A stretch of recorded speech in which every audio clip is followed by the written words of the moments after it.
আসসালামু আলাইকুম। দেখেন ভাই আমার খামারগুলো। আজকে আমার মুরগির বাচ্চার বয়স 15 দিন।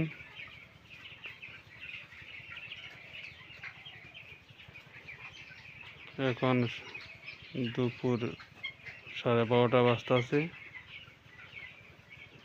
এখন আমার মুরগিগুলো অনেক ভালো আছে আলহামদুলিল্লাহ।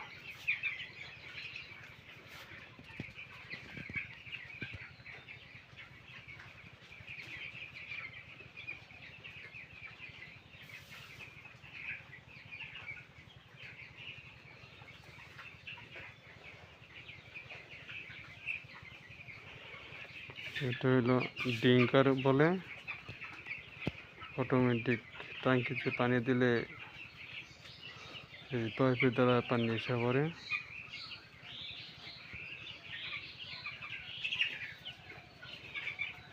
যারা আমার এই ভিডিও দেখছেন তারা অবশ্যই লাইক দিবেন, কমেন্ট করবেন, সাবস্ক্রাইব করবেন। এই বলে আমার ভিডিও শেষ করছি। আসসালামু আলাইকুম।